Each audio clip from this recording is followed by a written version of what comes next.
everybody. This is Liz coming back to you today, and I'm very happy to introduce one of my teammates at Command Center, and he's going to give us his name, and then we will go from there. Hello, my name is Dean Ciocca. Fantastic. And how did you come to Augusta? You know, I moved to the Pacific Northwest and I had a buddy that this is kind of a weird story, but I had a buddy that lives on Chuckanut and I was doing some landscaping for him and it was a great workout. And then I saw your ad on Indeed and I thought it was like a landscaping endeavor, which it is. But then I came in and talked to you and I found out there was a whole swath of services and and departments. And so I was impressed. And I said, okay, let me give this a spin. Did you accidentally really, um, did you apply at Command Center or did you apply for one of our landscaping positions at the same time? I think it was no, I think I did the command center But because you meant to be applying at the shop. yeah, some things just you know how that is. Things just work out. Lucky me. That's right. Yeah. So and me, no, it's been really fun. It's been as I said, it was really surprising to see the whole operation and the depth of the enterprise. Yeah, well, let's go back a little bit. Tell me a little bit about your previous jobs and your interest and kind of what kind of gifts you have.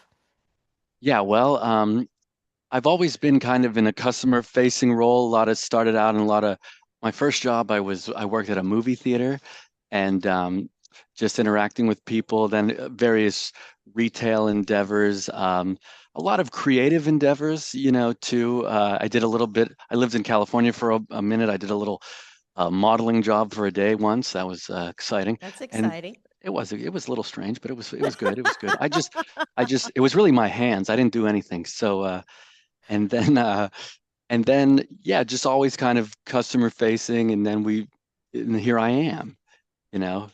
A little bit of art and design, kind of, graphic design work, music, kind of, yeah, a You're lot a of writer also. productions. Yeah, it's one of my passions is to write and create screenplays is sort of my specialty. So it's always trying to have a project going.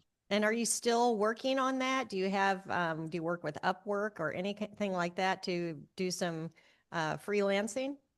Yeah, I have my buddies, my little media team, as it were, and we're always trying to sort of figure out what the next project is going to be. So, and we're all sort of spread out now, so it's a little more remote. It doesn't kind of get done like Mike does it, like sort of snap and go. Yeah. But we always have a couple of ideas ruminating, and some of them come to fruition. So, Yes. yeah, always thinking creatively. Yes. Well, I am guarding you carefully so that our media team doesn't snatch you away from me. They're quite impressive. Yeah, I'd have to hit the ground running with them. But yeah, I like you. I like this thing we're doing. It's good. Okay, that's cool. I'm Yeah. glad. So tell me what a day in the life of Dean is like. Well, I come into command center and one of the things that I do is I'm in the franchisee success department. So I'll check on the chats and see if, anybody has any lingering tasks that they need done. And then I'll go to the phones and see what our customers are in need of and kind of continuously uh, jump back and forth throughout the day.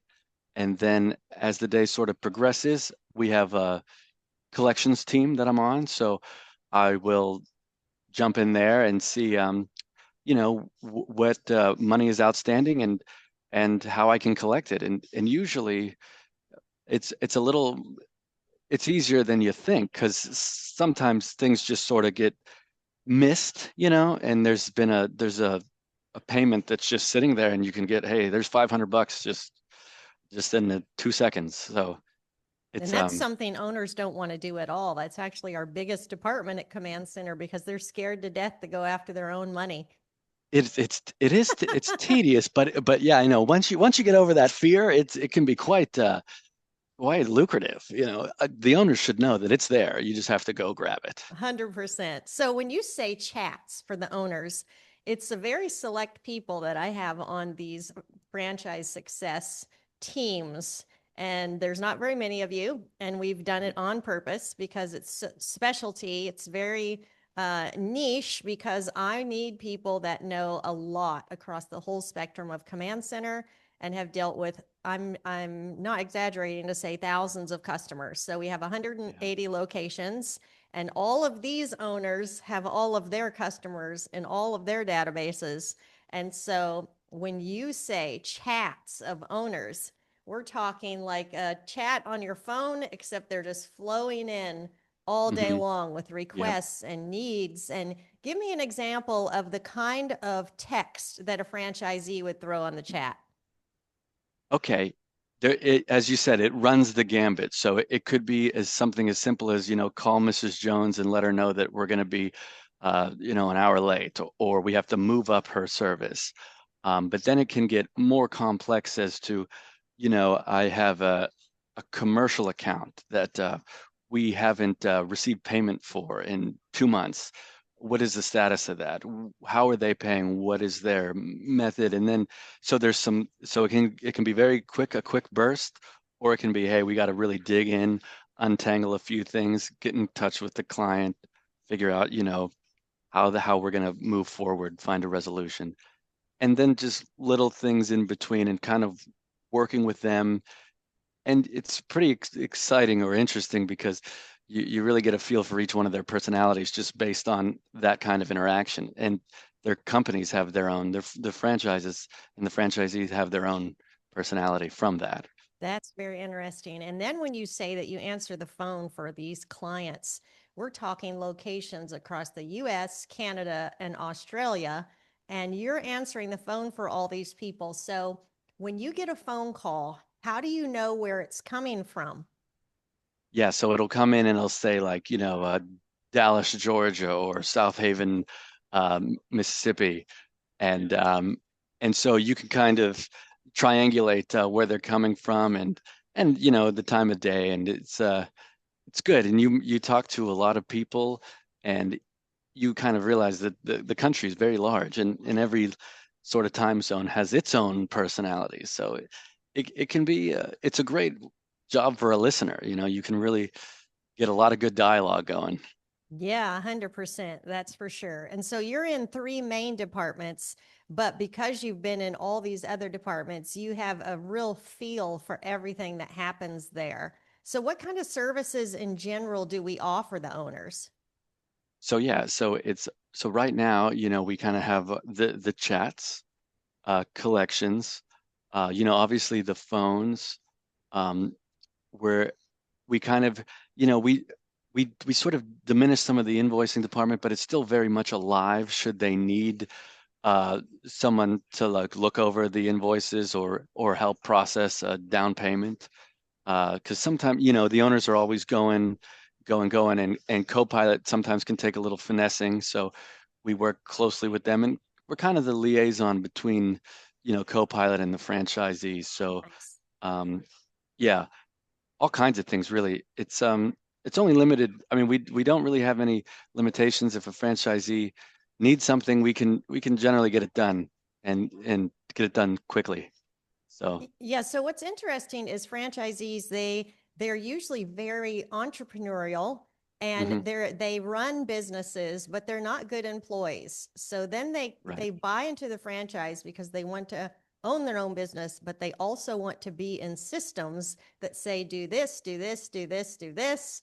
And yet I find that once they get into them, it's like, but why? But why? I don't want to do it this way. Or so we're in an interesting position because it's like we're a coach, and yet we're kind of like we're working for them as hmm well as a coach. And so, how do you navigate through that when you're respecting them as an owner, but you need to pull them back into the systems for their own good and so that they can serve their customers and make money? Yeah, generally, first things first, you have to sort of listen to their needs, or if they feel that, hey, with command, I can't accomplish, if they have a pretense that maybe this is not what I think it is, it's a lot of clarification. And generally what they're asking for, maybe we can find a way within it. It's just a matter of sometimes it's just semantics, really. Hmm. And and we try to, accommodate their needs, and we usually can. And it's just a matter of figuring out, what exactly do you want your final result to be? And sometimes we get lost in the weeds of, you know, the bullet points, but usually if they say, here's what I'm looking for, we can go with the team and find a way to, you know, get that going. Hmm. Why would we even start a command center? Like, what would the purpose be, you think, in a franchise that we would even offer something like this? Well, I think, as you said, like for like the entrepreneurial mindset person that wants to be in the driver's seat of their business, some of the clerical work or some of the hiring work or some of the management work, administrative tasks can be not just tedious, but daunting if you're more for like hands in the dirt, boots on the ground, talking to the client, and you want to just know that, hey, that's taken care of behind me. So it allows the franchisee to move faster, while we kind of pick up the slack and get it so that they have assurance that everything is going swimmingly behind the scenes. Yeah, that is so true. So it's a administration task that's a la carte list, basically, Hmm. right? That they can Yep. just choose from and they can use them or not use them, but we're available to them for all of those tasks and they can just switch in and out. Yes, exactly. And they can, swap in, swap out, and hey, I'm gonna need this month, and could I add this? And it is a la carte, and it's as needed. And as your business grows and fluctuates, so too can we kind of carry on alongside. That's So phenomenal. So, yeah. your experience at Command Center, how has it evolved over time? So, from the beginning of when you started, kind of where was the company, and how do you feel the growth has been, and how long have you been there? A couple years? Yeah, about just under two, I think. Okay. Yeah. Okay. So, how do you think the company's changed in that amount of time? I think the company is, it's certainly gotten, stronger, tighter, kind of trimming the fat, like keeping kind of what we do good at on the forefront, and just being more, I don't know, it could be intimate understanding of the franchisees. The closer we kind of become with them, I think the better and more efficient we become at our tasks. So yeah, when I started, it was kind of just, let's just jump in, get these phones answered, you know, you know, get the job done. But now it's sort of more nuanced. We're able to provide sort of more in-depth kind of work for them, and it's always more of the conversation just keeps getting bigger and expanding as Yes. Augusta Nation keeps getting bigger. And and yeah, I think the company's completely, like, it has honed, it's continuously whittling itself into a sharp, you know, real freight train. Yeah. Well, one thing I love about you is you are zero drama like me. I don't like drama. You don't like drama. And you don't get involved in any silliness or whatever of people in culture. And Yeah. what is it that makes you the person of quality that you are? Oh yeah, I think it's just kind of a lot of that's a good question, Liz. My goodness. So, well, I was born a very young baby. No, it it I think it's just a matter of constantly being able to adapt, embracing constant change, understanding that my my attitude, my thing, it can it can mold, it can change, it needs to be adaptive. Mhm. You don't want to feel that you have to always be right, or that you need to assert yourself. Sometimes there are moments, but it's just about finding that, balance, and just saying, I'm here to work with the team. The better team player I can be, the better I'm going to receive in my coworkers and teammates. So Yeah, it's like that humility, just kind of humble yourself and listen. And the more you do that, the more you kind of grow anyway, you Yeah. kind of become a better version of yourself in the long haul. But one And, thing I've yeah. appreciated about you, though, is when I ask you, like, how do you feel this process is going? How do you think this person is performing?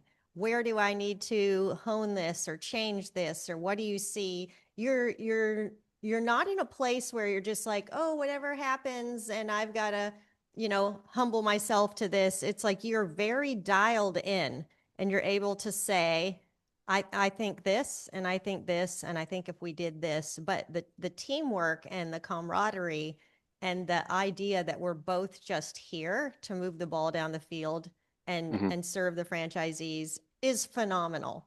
Yeah. And I think you hit the nail on the head there. It is that joint belief that we share that, okay, we're moving the ball down the field. I don't have to carry it. You don't have to carry it. Maybe you'll carry it. Maybe I'll do it. But let's make progress. Let's not get caught up in the ego of it. Let's make sure that we're always tracking and getting that ball closer to the end zone.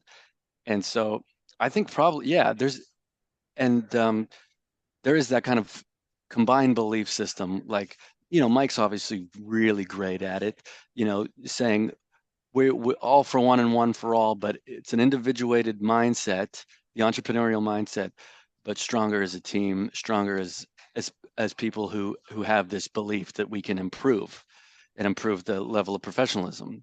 So I think you have to be bought into that in any job. Mm-hmm. And I like it here because it's unique and it's so varied. It might seem like one thing, but it's really many others at the same time. Mm-hmm. And there's a lot of different faculties and co-pilots right over here, and the media teams over there. So there's a lot of stuff happening that makes it more dynamic. And Yeah. then you can, yeah, Yeah, you and you're, actually sit yeah, in a unique spot in the office because you're right behind the wall of the media team and you're like, I don't know, 4 feet away from the co-pilot team. yeah, I'm right in the middle. It's good. It's good. I can choose which door I want to come in and out of. But Yeah, there you go. it's, yeah, no, and it's all very impressive, and it runs like a clock, and even when there are hiccups, the thing is we're still moving forward, Mm-hmm. so we never it's like, don't stop so long enough to have to start again. Just keep it going, a couple, like when you're running a 10K or whatever, you go like, okay, I might be tired, but we'll just keep going, you just fix it in your mind to go to the next thing. Yeah, 100%. So you're a very creative person. Yeah. So when I think of the kind of stuff that you probably listen to, ingest, podcast, activities, extracurricular things, what kind of things do you do to work on yourself as a person? Do you use Audible? Do you even care about that kind of thing? Do you feel self-sustained enough that you don't need that? But podcasts, books, sermons, like any Yeah. kind of things that you listen to make you the person that you are. Yeah.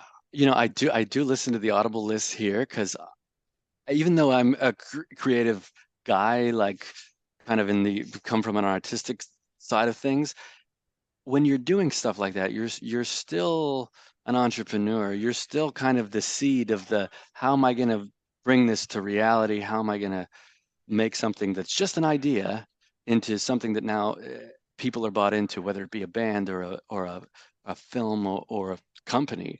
And so I've always had a great appreciation for the entrepreneurial mindset. I have an uncle who's a really fascinating guy, and he's always been an inspiration to me. That he was born in Venezuela, like in abject poverty, Hmm. and he was such a gifted mathematician, and he showed such strength for mathematics and engineering that he got a scholarship to study anywhere he wanted to in the United States, and he Wow. picked Pittsburgh, where I'm from, as because he knew Roberto Clemente, the Pirates baseball player, and he met my aunt there, and now they live in Texas. But he ended up developing a software system that better harvests your oil field, and his clients are ExxonMobil and Chevron, and so I've always felt like, when you have that creative inspiration, that creative spark, whether it be in mathematics or business or music, if you can find a way and you can find the right team and the right people to help you, you'll you'll you'll surprise yourself. Yeah. So so I'm always inspired by people, and I read a lot of literature. My dad taught English, so he's always given me great short stories, the classics, and coming from a big Italian family, you do the Catholic thing. You have dinner with the seven fishes on you know Christmas Eve. So it's good. It's a good heritage. It's good tradition. Yeah, I feel very honored and privileged to have you at Augusta. It's so much fun. Your sense of humor, and of course with Brian Rand around, Yeah, there's he's a lots of good. sense of humors being at work. Yeah, we have a good interplay, and he's on vacation now, but he's thinking of us. I can tell. Yes, Can he you can't feel get that? away. I Yes. do. I do. Yeah. He can't get away from us. Yeah, so no, he grew up in Cleveland. So No it's way. interesting. Yeah. So when you're from Pittsburgh and you have a friend from Cleveland, all of your as a Pittsburgh person, all of your fondest memories are like their worst nightmares, because of the sports things. So Yes. we share that. No, I kid. He's a lovely guy. And you're so well spoken that it cracks me up and I just burst out laughing sometimes because I love it so much. It's just makes you so unique and I just love having you there. It's been fabulous. Yeah, and I love, the kind of the running lane you give me to sort of, hey, let me see if I can fix this instead of, you know, so I appreciate that immensely because some jobs, it's just there's no creative or hey, let's engineer this a little better. So I've always appreciated that from you. Yeah. So as we wrap up today, can you give some sort of advice or direction to people that are maybe in your spot? You're a very creative person, and now you're here in a call center. Give them some guidance on maybe you can bring your gifts to places that you never thought possible and have a big impact. So fire Y- away. Yeah, I think always you're always connecting with people. You're always developing a way to better improve yourself through your interactions with other people. When sometimes when we have a tendency to slide into our ego and not feel like people understand us or this has to be a certain way, but be flexible, be humble, allow yourself to challenge yourself and see just what you might do, even if its situation is not the ideal, the position you have maybe. Try it. You'll Hmm. surprise yourself, and then you'll be better to move on to where you want to go, or because you can't look at life as just today. You have to have a little foresight and say, hey, this affords me a lot, Yeah. and not just an experience, but in the finances or whatever it might be. It'll sustain you, but you have to be flexible and willing to let it. That's fantastic. That's a great note to end on. I so Thanks, Liz. appreciate your time today. I've been really excited to have you on, and I know it'll be an inspiration to a lot of people. Well, thank you. Yep, and I'll be excited for when you return. Yep, Okay. the chair is right there. Thank Okay. you so much. I'll see Thank you you. later. All right. Take Bye care now. bye. Bye bye.